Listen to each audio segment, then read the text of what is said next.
আমার ভাইজানেরা, এ নবী পাকের উম্মতিরা, এ নবী দেওয়ানরা, আল্লাহর কোরআন জানিয়ে দিয়েছে বিসমিল্লাহির রহমানির রহিম আহাসিবান নাসু আইয়ুতরাকু আইয়াকুলু আমান্না ওয়া হুম লা ইফতানুন। এ যুবকেরা, এ নবী পাকের উম্মতিরা, আল্লাহর কোরআন জানিয়ে দিচ্ছে আহাসিবান নাসু আইয়ুতরাকু আইয়াকুলু আমান্না। এ বান্দা, তোমরা যারা ঈমান এনেছো, তোমরা কি মনে করো আমি আল্লাহ তোমাদেরকে ছেড়ে দেব? ওহুম লা ইফতানুন, আমি আল্লাহ কি পরীক্ষা করব না? আমি আল্লাহ কি পরীক্ষা করব না? এ যুবকেরা, এই দুনিয়া জমিনে আমরা এসেছি, আল্লাহ পাক রব্বুল আলামিন আমাদেরকে পরীক্ষা করবে। আল্লাহ অর্থ দিয়ে পরীক্ষা করবে, আল্লাহ শরীরের রোগ দিয়ে পরীক্ষা করবে, আল্লাহ ব্যবসা ক্ষতি করে আল্লাহ পাক ব্যবসাকে লস করিয়ে দিয়ে পরীক্ষা করবে। এ যুবকেরা ভাইরা, আর আল্লাহর পরীক্ষায় যদি আপনি উত্তীর্ণ হতে পারেন, আল্লাহর পরীক্ষায় যদি আপনি পাস করতে পারেন, আপনার জন্য আল্লাহ বলেছেন এ বান্দা ওয়ালিমান খাফা মাকাম রাব্বিহি জান্নাতান। এ বান্দা, আমি আল্লাহর ভয় নিয়ে তোমরা যদি আমার সামনে দাঁড়াও, আমি আল্লাহ ওয়াদা করলাম তোমাদের জন্য দুটো জান্নাত বরাদ্দ করে দেব।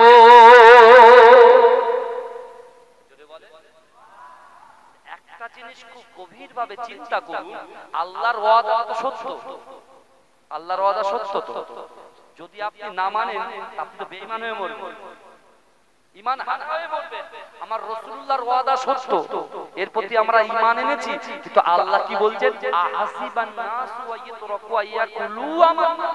এ বান্দা, এ বান্দি, তোমরা যারা ঈমান এনেছো, যারা ঈমান এনেছো, অর্থাৎ আমরা যারা কলেমা পড়েছি লা ইলাহা ইল্লাল্লাহ মুহাম্মাদুর রাসূলুল্লাহ সাল্লাল্লাহু আলাইহি ওয়াসাল্লাম, এ যুবকেরা বিশ্বাস করুন, আল্লাহ আমাদেরকে বলে দিলেন তোমরা যারা ঈমান এনেছো, তোমরা কি মনে করো আমি আল্লাহ তোমাদের ছেড়ে দেব?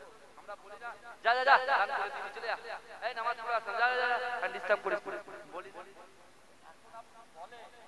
এই যে কোরআনের আয়াতটা আল্লাহ পাক কোরআনের মধ্যে পরিষ্কারভাবে বলে দিলেন যে তোমরা যারা ঈমান এনেছো, একটা ঈমানদারের সে কি 5 ওয়াক্ত নামাজ পড়বে। তাহলে বুনিয়াল ইসলামু আলা খামসিন, ইসলামের যে 5টা স্তম্ভ আছে, কলেমা, নামাজ, রোজা, হজ, যাকাত, এগুলোকে পাই টু পাই পালন করবে। হুকুকুল্লাহ, আল্লাহর হক, হুকুকুল ইবাদ, সৃষ্টির হক, যেটাকে আমরা বলি বান্দার হক, তাই তো? কিন্তু আমার বাবা আল্লাহ বলছেন তোমরা যারা ঈমান এনেছো, তোমরা কি মনে করো আমি আল্লাহ ছেড়ে দেব? ওহুম লা ইফতানুন, আমি আল্লাহ কি আমাদের পরীক্ষা করব না? আল্লাহ আমাদের পরীক্ষা করতে পারে না? না, কেউ পরীক্ষা করতে পারে? আমরা সবথেকে পৃথিবীর জমিনে এখন সবথেকে বড় গুনাহ হচ্ছে পরকীয়া। বুঝতে পারছেন? সবথেকে বড় ফিতনা, বড় গুনাহ হচ্ছে মোবাইলের ফিতনা, সবথেকে। যদি বলেন কেন? যদি বলেন কেন? এখন একটা ছেলে আছে কোথায়? মুর্শিদাবাদ, আর একটা ছেলে আছে মুম্বাই, আর একটা মেয়ে আছে মুর্শিদাবাদ, ঠিক আছে? বাপ কি করছে? ঘরের দরজা দুটো গার্ডম্যান বাইরে বসে আছে, চৌকি দিচ্ছে। কাকে? ওদিকে বাপ 4টে গার্ড বাউন্সার দিয়ে রেখেছে ছেলেকে চৌকি। কিন্তু ভাই এই ফিতনা এমন আছে, ও আছে মুর্শিদাবাদে আর আছে মুম্বাই, কিন্তু ওদের কানেকশন কিন্তু কম্বলের ভিতরে চলছে। কথা ঠিক বলছি না ভুল বলছি? একজন নারী একজন পুরুষের সঙ্গে বিবাহ দিতে গেলে কটা জিনিস লাগে? প্রায় 3টে জিনিস লাগে। ইজাব কবুল ছাড়া তো বিবাহ হবে না, হবে না ছাড়া। আর তার উপর মোহর শর্ত, তাই তো? মোহর লাগাতে হবে। এখন আপনি বলেন তো দেখি, যার বিবাহ হলো না, সে যদি একটা নারী একটা পুরুষ দুজন একসঙ্গে ভিডিও কলে কথা বলে, ওটা কি জায়েজ হবে না হারাম? এই কথা বলে। এই হারাম কাজটা ঘরে গোপনে গোপনে হচ্ছে। এত টাকা রাখছি, যাচ্ছে কোথায়? রুজি তো আল্লাহ তুলে নিচ্ছে, বরকত তো তুলে নিচ্ছে। আরে আমাদের গানটা তোমরা নিজেরাই করছি, ভালো করে বোঝেন। এদিকে আল্লাহ বলছে বান্দা আমি কোরআনে আয়াত দিয়েছি, হে বান্দা বিসমিল্লাহির রহমানির রহিম ওয়া হুয়া মাআকুম আইনামা কুনতুম, ওয়া হুয়া মাআকুম আইনামা কুনতুম। আল্লাহ বলছে বান্দা তোমরা যেখানে, আমি আল্লাহ। জোরে বলেন। ও যুবক, তুমি লটারির টাকাটা যেখান থেকে নিচ্ছ, তুমি লটারি যেখানে কাটছো, তুমি চিনা যেখানে করছো, তুমি বাড়ি কাজ করছো, মাকে পেটাচ্ছ লুকিয়ে লুকিয়ে, বাপকে গালি দিচ্ছ, ও জায়গায় কে আছে বলেন তো? আল্লাহ। আল্লাহর কাছে আপনার আল্লাহর ভয় হলো? তো আল্লাহ ওয়াদা করেছে, এই আল্লাহ তো ওয়াদা করেছে, ওয়ালিমান খাফা মাকাম রাব্বিহি জান্নাতান। আমি আল্লাহ বলছি আমার ভয়, আমার যে বান্দার ভিতরে থাকবে, আমার সামনে দাঁড়ানোটা ভয় করবে। তো আমার বাবাজি এবার আপনারা বলেন তো দেখি কি অবস্থা আমার। বহাল তবিয়াতে চেনা করছে, বহাল তবিয়াতে মনে গলাত গলাত চিন্তা, গলাত গলাত সোচ, গলাত গলাত ভাবনা, আমার বোনেরা, আমার যুবকেরা আমরা মেতে উঠেছি। কিন্তু একবার তো আপনি ভাবেন, আল্লাহ আবার ক্লিয়ার করে বলছেন, বান্দা শোন, আমি আল্লাহ তার থেকে আরো কাছে আছি। আমি আল্লাহ বলছি বিসমিল্লাহির রহমানির রহিম, নাহনু আকরাবু ইলাইকা মিন হাবলিল ওয়ারিদ। বান্দা আমি আল্লাহ তোর ঘাড়ের শিরা উপশিরা থেকে অতি নিকটবর্তী, তোর সাথেই আছি। জোরে বল, জোরে বলবেন না?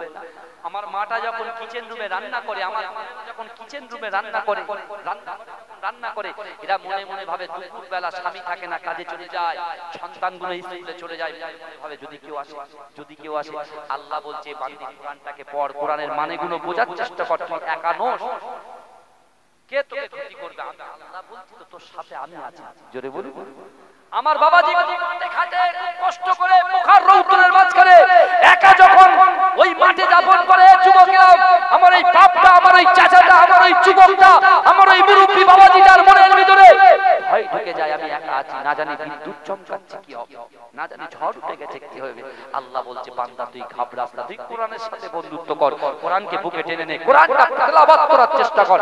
আমি আল্লাহ তো কোরআনে বলেছি বান্দা তোর সাথে কেউ থাকুক না থাকুক, আমি আল্লাহ কিন্তু তোমার সাথে এই ফাঁকা ময়দানে তোমার সাথেই আছি। জোরে বলে, জোরে বলা যাবে না? আমার ভাইরা, জাহানের দ্বিতীয় খলিফা ওমর হুজুরের জামানায় ওই যুবক ছেলেটা দৈনন্দিন 5 ওয়াক্ত নামাজ জামাতের সাথে আদায় করতেন। শুধু তাই নয়, সে দৈনন্দিন কোরআন তেলাওয়াত করতেন। জোরে বলুন না সুবহানাল্লাহ। যে কোরআন এই গ্রামের প্রত্যেকটা বাড়িতে বাড়িতে, প্রত্যেকটা বাড়িতে বাড়িতে আপনি সার্চ করুন, প্রত্যেক বাড়িতে পাবেন, কিন্তু সব বাড়িতে কোরআন কিন্তু নিট এন্ড ক্লিন, পরিষ্কার নয়। কোরআনে মাকসাদ যা বিশ্বাস করেন, আমি আপনার এই বাথরুমটাকে ইউজ করলাম, মনে করব আমি এসেছি, টাইম চলে এসেছে, বুঝতে পারছেন? এখানে ঢুকতে 10 মিনিট 5 মিনিট লেট হয়ে, এখান থেকে এসে আমার যে ভাই কালকে আগামীকাল আপনাদের ইমাম সাহেব যাবে, তারা বলতে নিজে লজ্জাও লাগছে, খারাপ লাগছে। কিন্তু যখন বাথরুমের মধ্যে ঢুকলাম, দেখি মাকড়সার জাল ভর্তি, মানে কিভাবে যে কি হবে এই জিনিসটা কিন্তু আপনাদের বাবাজি কিছু মনে করবেন না। হ্যাঁ, আমার মনে হয় কত খোলা হয় না তা আল্লাহ জানে। তালাটাও ভেঙে দিয়ে দিলেন, তালাটাও ভেঙেছে আমার ভাইয়েরা, বুঝতে পেরেছেন? যেন অসুবিধা না হয় ভাই।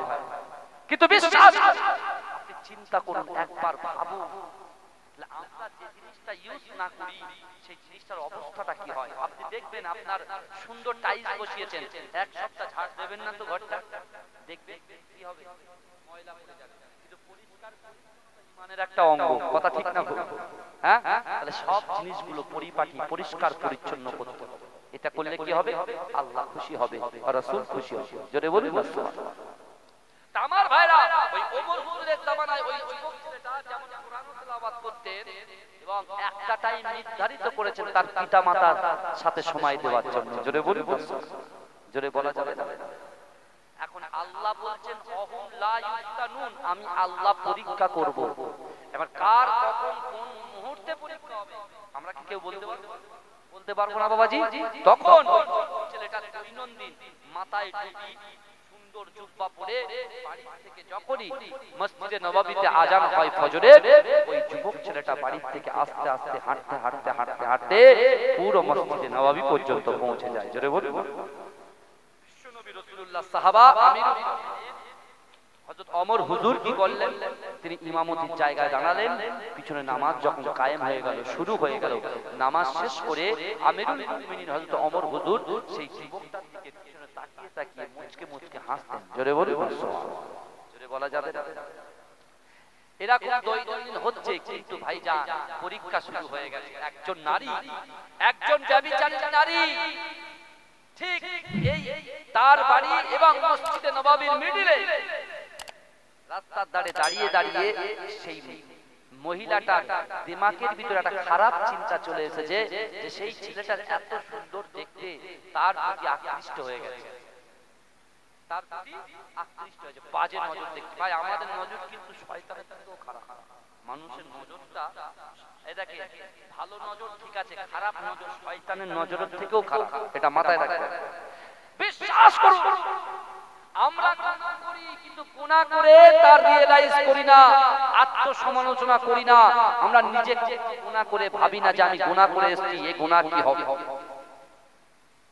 বুঝতে পারলেন না? কিন্তু বিশ্বাস করে মুসলিম জাহানের দ্বিতীয় খলিফা হযরত ওমর হুজুরের জামানায় ওই যুবক ছেলেটা যখন মসজিদে নববী শরীফে ইশার নামাজ পড়তে যাচ্ছে, আর ওই ব্যভিচারী নারীটা রাস্তার মাঝখানে দাঁড়িয়ে আছেন, কিন্তু তার এক চুল পরিমাণে সাহসে কুলালো না যে ওই ছেলেটাকে সে জিনার জন্য অফার দেবে, এই ক্ষমতা তার হলো না। জোরে বলুন না সুবহানাল্লাহ। কেন? তার মাথায় টুপি আছে, মুখে দাড়ি আছে, জুব্বা আছে। যদি চাচা খারাপ তখন কিন্তু দিতে পারত, কিন্তু একটা ভয় তার অন্তরের মধ্যে রয়ে গেছে। এই বোঝা যাচ্ছে আমার কথা? কিন্তু আমার ভাই দৈনন্দিন মেয়েটা দাঁড়িয়ে থাকে, কিন্তু আল্লাহর এই বান্দা মুসলিম জাহানের তৃতীয় খলিফা ওমর হুজুরের জামানায় ওই যুবক ছেলেটা তার নজরটা সবসময় নিজের দিকেই থাকতো। জোরে বলুন না সুবহানাল্লাহ।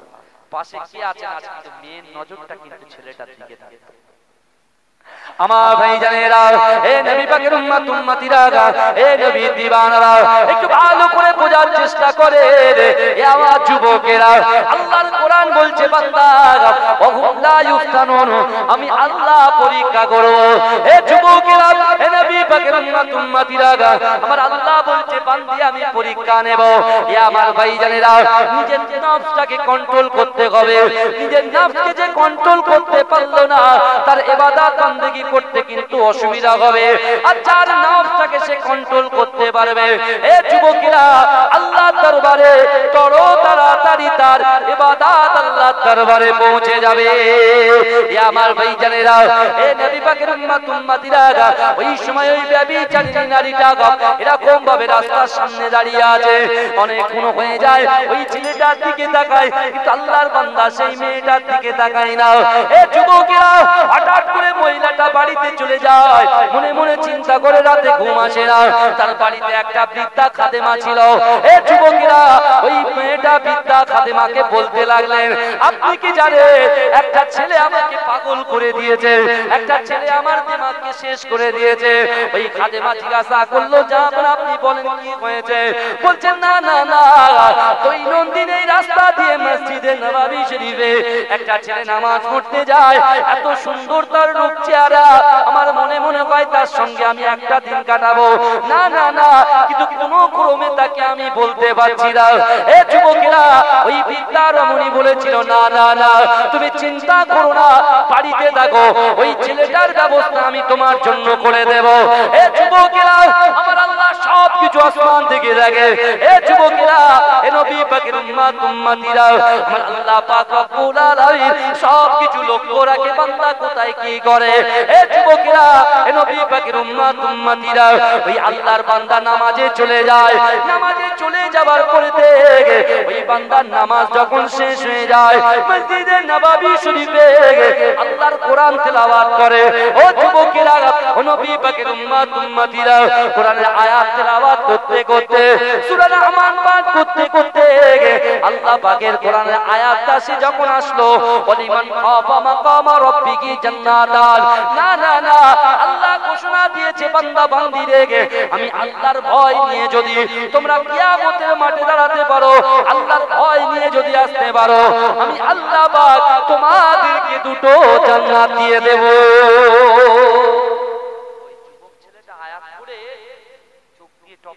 পানি পড়ছে, তার সময় হয়ে গেছে, রাতে একটু নামাজ কালাম পড়ে যখন সে কোরআন তেলাওয়াত করে, তারপরে তার একটা রুটিন ছিল, তার পিতামাতাকে বাড়িতে গিয়ে তার পিতামাতার সাথে গিয়ে একটু সময় দেওয়া। জোরে বলে, একটু পিতামাতার খিদমত করা। জোরে বলবেন, এ জোরে বলা যাবে না। তো আজকে পিতামাতার খিদমত, ছেলে ব্যারিস্টার ব্যারিস্টার হয়েছে, ছেলে ডক্টর হয়েছে, ছেলে ইঞ্জিনিয়ার হয়েছে, ওই সুন্দর টাকা কর করে 1 লক্ষ টাকা মাইনে এখান থেকে গিয়ে নিউ টাউনে যে কোনো একটা ফ্ল্যাট কিনে নিজের নিজের ছেলেকে নিয়ে আছে। মা কষ্ট করে লোকের কাছে ফোন চেয়ে বলে আমার ছেলের একটা ফোন করো। মা কষ্ট করে অন্য লোককে পায়ে হাতে করে বলে আমার ছেলের একটু ফোন করো। ছেলে নাম্বারটা মা মুখস্থ করে ফেলে বলে নাম্বার দেয় না, লিখে দেয়। এখন আপনি বলেন তিনি আপনার ইবাদত বান্দাকে আল্লাহ পর্যন্ত পৌঁছবে বলে মনে হয়? আপনার পিতামাতা আপনার বাড়ি যান না আর আপনি দূরে জান্নাত খুঁজতে যাচ্ছেন। বাবাজি আপনি বলেন তো দেখি এরকম কোন আল্লাহর ওলি আছে পৃথিবীতে যে তার মা বাপকে কষ্ট দিয়ে আল্লাহর ওলি হয়েছে? বলেন বাবাজি, এরকম আল্লাহর ওলিকে আপনি কোনদিন দেখেছেন? নামাজ না পড়ে, রোজা না রেখে, যাকাত না দিয়ে, দান খায়রাত না করে, মানুষের সঙ্গে ভালো ব্যবহার না করে আল্লাহর ওলি হয়েছে? পাবেন না। তাহলে আমরা তওবা, আমার অনেক ভাইয়েরা এখানে বসে আছেন, মনে করবেন আপনাদের ব্যথা দেওয়ার জন্য আমি দূর থেকে আসি। আরে হেদায়েত দেওয়ার মালিক কে? এই জোরে বলে, রুজি দেওয়ার মালিক কে? যৌবন শক্তি দেওয়ার মালিক কে? আল্লাহ। যে আল্লাহ তোমার দুটো হাত দিল, যে আল্লাহ তোমার দুটো পা দিল, যে আল্লাহ চোখ দিল, তাহলে সেই আল্লাহ আমাদের কাছে কিছু চাই না, শুধু চাই একটু ইবাদত বندگی, শুধু চাই একটু পিতামাতার মহব্বত, শুধু চাই একটু ভালোবাসা। কিন্তু যুবকেরা বিশ্বাস করো, তুমি যে গুনাহগুলো করছো, তুমি যে পাপগুলো করছো, হাতের চেনা, চোখের চেনা, অন্তরের চেনা, পিতামাতার কষ্ট, নামাজ ছেড়ে দেওয়া, জুম্মার দিনে সবার শেষে গিয়ে সবার আগে পালানো, একটা কিছু আমরা বাদ দিইনি। তারপরেও এই দেখেন একটা ছোট্ট এক্সাম্পল, বাবা কারো অসুবিধা হচ্ছে না? দুনিয়াতে ভাই ভাই ঝামেলা সবথেকে বেশি হয় জমি জায়গা। যে বাড়ি বলেন না কেন, সব বাড়িতে একই অবস্থা, বুঝতে পারছেন? কিন্তু আমার আপনার ভাই, বড় ভাই শিক্ষিত, ছোট ভাই মূর্খ, ছোট ভাই শিক্ষিত, বড় ভাই মূর্খ, ভালো করে বুঝবেন। এখন যে কোনো ভাবে এক হাত হোক, দু হাত হোক, নাই বড় ভাই নিয়ে নিয়েছে, নাই ছোট ভাই, এই হচ্ছে ঝগড়ার শুরু। এখন বড় ভাই তার ফ্রেন্ডকে ডেকেছে, বন্ধুকে ডেকে বলছে আমি আর ছোট ভাইয়ের দিকে ফিরেও তাকাবো, একবারও তাকাবো, মুখই দেখবো না। আর ছোট ভাই তার ফ্রেন্ডের গলায় হাত দিয়ে বলছে আমি বড় ভাইয়ের মুখও দেখবো। এটা কিন্তু মায়ের পেটে নয়, একে মায়ের পেট থেকে বার হচ্ছে, পৃথিবীর জমিনে। ভালো ভালো ভালো। তাহলে তো আমাদের কত বড় সাহস, এই আমাদের কত বড় সাহস, আমরা কত বুদ্ধি ধরি যে ভাই ভাইয়ের থেকে জমিনের উপরে একটা ফুলের জন্য তাকাই। আর আমি আপনি যে আল্লাহ রুজি দেওয়া, যে আল্লাহ আমাদের রুজি দিচ্ছে, যে আল্লাহ সন্তান দিয়েছে, যে আল্লাহ পিতামাতা দিয়েছে, যে আল্লাহ ব্যবসা দিয়েছে, যে আল্লাহ একটা ঘরের সঙ্গে আরেকটা ঘর করার ব্যবস্থা করে দিয়েছে, আবার নিয়ত করছে আল্লাহ একটাই হবে না, দুটো দিয়েছে, দুটোই হবে না, তিনটে দিয়েছে, তারপরেও কত গুনাহ করছি বলেন তো? একক নামাজ ছুটলে কত গুনাহ হবে, এই ধারণা তো আপনাদের আছে? তাহলে সেই আল্লাহ পাকের আজকে কত লোক ফজরের নামাজ পড়েনি বলেন তো? ফজর, জোহর, আসর, মাগরিব, এশা, আল্লাহ তো ইসলামটা জোর করে কারোর মাথায় তুলে দেয়নি, এই দিয়েছে কি? কথা বলে আপনি দেখুন না বাবাজি, আল্লাহর কত সুন্দর বিচার। আহা সুবহানাল্লাহ বলে, সুবহানাল্লাহ বলে। এই দেখেন বুনিয়াল ইসলাম ওয়ালা খামসিন, ইসলামের যে পাঁচটা স্তম্ভ আছে, পিলার আছে, কলেমা, নামাজ, রোজা, হজ, যাকাত। এই দেখেন কলেমা, নামাজ আর রোজা, এই তিনটে, কে বড় লোক কে গরিব লোক ওসব দেখবে না, সবার জন্য সমান। জোরে বলে, জোরে বলবেন না? আর হজ আর যাকাত কাদের জন্য? বড় লোকদের জন্য, যারা সাহেবে নিসাব, যাদের অর্থ আছে, সম্পদ আছে, বিজনেস আছে, ব্যবসা আছে, ধনী আছে, সব তাদের জন্য আল্লাহ করেছে। এখন যদি ওটা গরিবদের দিত, তাদের মাথায় ভারী পড়ে যেত। হ্যাঁ, আল্লাহর বিচার দেখো, তুমি বিচার করছো কি যে ভাই এক হাত বলে তুমি ভাইয়ের মুখ দেখাচ্ছ না, তুমি কত ইবাদত থেকে দূরে সরে আছো, রাসূলুল্লাহর মহব্বত থেকে দূরে সরে আছো, কলেমা থেকে দূরে সরে আছো। তারপরেও আল্লাহ বলছে বান্দা ইন্না রাব্বাকা লাবিল মিরসাদ, নিশ্চয় আমি আল্লাহ তোমাদের দিকেই দেখি। জোরে বল, জোরে বলবো না? তারপরে আল্লাহ বলছে বান্দা, আল্লাহর বান্দা মনে মনে ভাবছে জিনা হয়ে গেছে, হুজুর আর কি করব, জিনা করেই মৃত্যুবরণ করব। বলবেন নাউজুবিল্লাহ, কি গন্দা সোচ দেখেছে। আল্লাহর বান্দা বলছে হুজুর সারা জীবন নামাজ পড়লাম না, গুনাহ তো আল্লাহর দরবারে কবুল হবে না, এরকম করেই চলে যায়, মদ যতদিন পারি ততদিন খাই। আচ্ছা ভাই তাই না, তা আল্লাহর এই জন্য তো এর বড় বড় এডুকেশন এই জন্য বলেছে, কারণ আল্লাহর ওই কোরআনের ভিতরে একটা আয়াত আছে, আল্লাহ বলছে ইয়া আইয়ুহাল্লাযিনা আমানু তুবু ইলাল্লাহি তাওবাতান নাসুহা। বান্দা, ইয়া আইয়ুহাল্লাযিনা আমানু, হে আমার বিশ্বাসী ইমানদার বান্দারা, তুবু ইলাল্লাহি তাওবাতান নাসুহা, অর্থাৎ তওবার মতো যদি তোমরা তওবা করো, আমি আল্লাহ তোমাদের পিছনের গুনাহটাকে ক্ষমা করে দেব। জোরে হবে না ভাই, একটু জোরে হবে না সুবহানাল্লাহ। আমার ভাইরা চিন্তা করে, আল্লাহ বলছেন অহুম লা ইফতানুন, আর ওই মুসলিম জাহানের দ্বিতীয় খলিফা হযরত ওমর হুজুরের ওই যুবক ছেলেটার পরীক্ষা আল্লাহ শুরু করে দিয়েছেন। অর্থাৎ ওই যুবতী মেয়েটা যখন তার খাদেমাকে বলছে ওই ছেলেটাকে চাই, বলছে তুই চিন্তা করিস না, তোকে আমি ব্যবস্থা করে দেব, তুই বাড়ি চলে যা, নিশ্চিন্তে থাক। আল্লাহর ওই বান্দা মসজিদে নববীতে ইশার নামাজ শেষ করে সূরা রহমান পড়েছে, আর এই কোরআনের আয়াতটা পড়েছে ওয়ালিমান খাফা মাকামা রাব্বিহি জান্নাতা। ওই ফিরে আসছে কেন? তার খিদমত করতে হবে। জোরে বলুন না সুবহানাল্লাহ। মায়ের দোয়া, বাপের দোয়া, মা বাপকে কষ্ট দিচ্ছ, তোমার দোয়া কবুল হবে না যদি তুমি মা বাপকে খুশি করতে পারো। এই যেরকম বেড সুইচ দেখেছেন তো, বেড সুইচ মাথার কাছে কষ্ট হয় আমাদের এত বিলাসিতা মাথার কাছে থাকে, বুঝলেন না? পাশে একদম এসি রিমোট থাকে, টিভির রিমোটও থাকে, সব থাকে। কথা ঠিক বলছি না ভুল বলছি? কিন্তু আমার বাবাজি মা বাপকে খেদমত করলে কি হবে? তোমার বেড সুইচটা টিপলে যেমন তপ করে আলোটা জ্বলে ওঠে, আল্লাহর দরবারে তপ করে আল্লাহ আপনার পিতামাতার দোয়াটা আপনার জন্য কবুল করে। জোরে বলা যাবে না। আমার ভাইজানেরা, হে নবী পাকের উম্মত উম্মতিরা, হে নবী দেওয়ানারা, বিশ্ব নবী রাসূলুল্লাহর প্রাণ প্রিয় সাহাবা হযরত ওমর ফারুক রাদিয়াল্লাহু তাআলা আনহু জামানায় ওই যুবক ছেলেটা যখন পিতামাতার খিদমতের জন্য, পিতামাতার ভালোবাসার জন্য, পিতামাতার সহযোগিতা করার জন্য সে যখন মসজিদে নববী শরীফে কোরআন তেলাওয়াতটা শেষ করে কোরআনটা বুকে জড়িয়ে ধরে কোরআনের উপরে চুমাকে সে যখন ঘর থেকে বেরিয়ে আসে, আল্লাহর ঘর থেকে বেরিয়ে আসে, এ যুবকেরা, হে নবী পাকের উম্মত উম্মতিরা, ওই যুবক ছেলেটার সামনে ওই বৃদ্ধা নারীটা দাঁড়িয়ে যায়, তার খাদেমাটা দাঁড়িয়ে যায়, আর ওই বৃদ্ধা নারীটা এসে বলে আল্লাহর বান্দা, না না না, আমার বাড়িতে কোনো নারী নাই, আমার বাড়িতে কোনো যুবক ছেলেদের ব্যাপার নয়, না না না, আমার সঙ্গে আমার বাড়িতে তোমাকে একটু যেতে হবে, কারণ হলো আমার একটা আসবাব আছে, সেটাকে একটু সরাতে হবে বাবা, আমি বৃদ্ধা হয়ে গেছি, আমার শরীরটা অনেক খারাপ হয়ে গেছে, না না না, একা দ্বারা এই আসবাবটা সরানো সম্ভব নয়।